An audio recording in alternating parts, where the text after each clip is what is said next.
Are the English media trying to ruin Jude Bellingham ahead of the biggest tournament of his career, the World Cup next year in America? Are the journalists really trying to do what I think they're trying to do? Derail a player, bring negativity to a player that, if we're being honest as well, let's be real about Jude Bellingham. Let's be real about him, because to be honest, yeah, Jude Bellingham, he don't put a foot wrong. He's got one of the best PR teams out there. His PR team is one of the best PR teams you're ever going to find in world football. Like, this man never puts a foot wrong. Ever. He never puts a foot wrong, ever. But for some reason, you've got certain journalists spinning narratives. This is an England team, by the way, under Thomas Tuchel, that did not lose a qualifying game. All wins. Now listen, I'll be honest, I've been the biggest critic of Jude Bellingham, especially at his time at Dortmund, his move to Real Madrid. But I've always criticized him based on games that I've watched where he has not played very well. But I don't do that with just Jude Bellingham. I do that with every single player that I watch. If I think they've played well, I credit them, I praise them. If I think they've played bad, you criticize them. But there seems to be an ongoing narrative, an ongoing, I don't know what you want to call it, character assassination of Jude Bellingham in the English media. And I want to emphasize English media, because it's only our media in this country that do this to certain players. They only do it to certain players. They don't do it to all the other players. Let's break this down. Jude Bellingham, I can't think of a bad story about Jude Bellingham. I can't think of one bad story. I can't think of a story where Jude Bellingham has done something where you're questioning him. I've never seen Jude Bellingham coming out of a nightclub pissed. I've never seen Jude Bellingham crash his Range Rover, drink driving and get off. I've never seen him be done for sports enhancement drugs. I've never seen him bad-mouthing people online or whatever. He lets the football do the talking. So many other England players that you can dig out and say they haven't played well. And this happens every single tournament. The English media love to start spinning narratives. They've done it from Euro 96, France 98, 2002, 2006. This always happens where this media narrative comes up. And I always said about Bellingham, I always said he's going to go from the hero to the villain at some point in his career. I remember saying this. I remember thinking, because his brand is Beckham-esque. It's on that level. He's on that level. He's a Beckham, he's a brand, like Beckham was. In fact, he's probably a good example because they did exactly the same to him. After the World Cup 98, he obviously became the most hated man in England. And he had to do a lot to rebuild himself. But Bellingham hasn't even done that yet. It's not like Bellingham's been sent off in a big game or he's missed a big key penalty and I'm not even justifying that. I'm not even saying that that's a reason to go and do what you want to do in the media. But he doesn't do anything wrong. He doesn't do anything wrong. You've got the likes of, is it Craig Hope? That journalist. There's a thing online and you're seeing tweet after tweet after tweet about him, about Bellingham from Craig Hope. You got to relax, my friend. Because now it don't look like you're being a journalist. Now it looks like you're antagonizing. It looks like now you want to start talking about one individual player, even if he plays well or he plays bad. There's this whole thing about Bellingham coming off and Tuchel coming out and saying he didn't want to be subbed. So what? How many players do you know who play football? Which player is happy to come off the pitch? I see Mo Salah do it to Klopp not long ago, a couple of seasons ago. I see every single weekend a player doesn't want to come off. They're shaking their heads. They're throwing the water bottle down. They're smashing the boots on the floor. Dele Alli done it not too long ago. Every single player wants to play football. So of course he's going to be unhappy in a game, dead rubber or not, that he's coming off the pitch. I don't understand what's going on. But every time, this is why England will never win anything. Because a part of it is the mentality of the English media. They come in, spin narratives, change people's perspective of people that they don't know. You become the hero and you go to the villain. And that's what they've done with Jude Bellingham. That's what they've done with Jude Bellingham. You have to ask yourself the question, why? Why is Bellingham a problem for people? Is it because he's black? Is it because he's not like N'Golo Kante, who stays in his lane, who's quiet and humble and drives a Mini? They've done it to Raheem Sterling. Do you remember?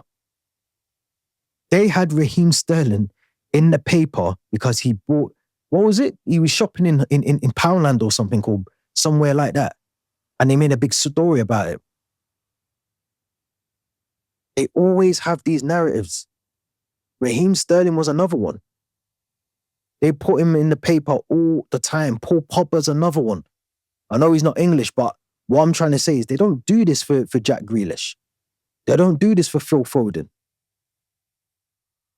They don't do this for certain players that are in the papers for the wrong reasons, stumbling out of pubs, pissed. Marcus Rashford's had his fair share of criticism. And again, some of it's probably warranted, but a lot of it is forced. These forced narratives that these media outlets are pushing on us. How can... Now, there's a separate conversation to be had about whether Jude Bellingham should start for England and whatever else. And any journalist, any fan, any pundit is well within their rights to have that conversation. But when you start talking about, and it becomes an obsession, stalkerish, and every tweet, you're going on podcasts, you're talking about the player like you know him, then you got to ask yourself, what is your actual motive around this conversation? What is it you're trying to do? What is it your aim is? What's your gain from doing this? That's what you got to start asking the questions. Is it more about a racially motivated attack on someone? Or do you actually have valid points, Craig Hope? Because now people are waking up and realizing, actually, you know what? This doesn't seem about football. Now it feels and seems like you're talking about him because there's a racial bias. Now it feels like you're just trying to assassinate his character. Now it feels like a hint of jealousy. The fact that this player who hasn't had to go through the whole English way of doing things, he's actually gone from Birmingham City to Dortmund to Real Madrid, and he's had one of the best careers so far, and he's still got a long way to go in his career. Is it a case of jealousy? Is it because he's black and he's not afraid to be outspoken? Is it because he actually talks back to the press with sense and he doesn't come out with this media narrative all the time? Is it because his PR team is that good that you're trying to find holes in it and you can't find them? Because that's what I feel like it feels like. That's what I feel like it feels like. You're trying to find things in his character that ain't there. So now you're making up things. Now, other countries, let's have it right, other countries, they talk about Lamine Yamal like he's God. Brazil have spoken about Esteval like he's God. They don't go in the papers and talk about their own players ahead of a big tournament. They build them up to go into that tournament with the backing of the nation. They're chiseling away at him already. And the World Cup is 6 months away. And they're already trying to break him down piece by piece, not build him up before one of the biggest tournaments. They're trying to break a key player down in the squad bit by bit. I don't think I've ever heard a bit of bad press about Bellingham. I've never heard bad press about Bellingham. That's two things. One is PR. His PR team are very good. He's got a very good team around him. But second of all, he just wants to play football. He just wants to play football. So all this whole narrative thing about he's a bad player or He sulks when he comes off. He shrugs. He's this and that. He's arrogant. He might be arrogant. But you know what? Let him be arrogant. Let him be arrogant. Who are you? Who am I? Who's anyone to tell him how to be? Who are we? You can't tell nobody what to do. Does he play football for 90 minutes and put a shift in? Yeah. That's all I care about. Is he going to help win the World Cup? That's all I care about. I don't care what he does off the pitch, to be fair. I don't care what any footballer does off the pitch. If you're a striker, you're scoring goals. If you're a midfielder, are you running the midfield? Are you the engine in the midfield? If you're a defender, can you defend? If you're a goalkeeper, you're saving shots. That's all I care about. That's what no one else should care about anything else. What happens off the field is their business. What happens between the manager and the player is their business. It's not my business. It's not your business, Craig Hope. You shouldn't care what he does with the manager. You want to watch, you don't get yourself a little lawsuit there. Because if that was me, I'd be getting my team to shut everything down that you're talking about quick. Rather than break players down, let's try and build our players up.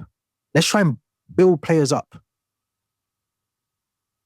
Rather than try and break them down and assassinate their character. That don't make no sense to me. That don't make no sense to me. This is one of the best players that England have to their disposal. And we're talking about him in this negative way when we should be talking about the England team in a positive way. I don't get this. Let me know your thoughts in the comments. Don't forget to subscribe to the channel. As I said, more content, more videos coming out on Style of Play. Make sure you hit the subscription button, like video, all of that. Leave your thoughts in the comment section as well. Are the media being too harsh on Jude Bellingham? I need to hear your thoughts. Drop them all below. We'll be back tomorrow with more Premier League content, with the Premier League coming back. Make sure you hit the notification bell. We'll be back soon.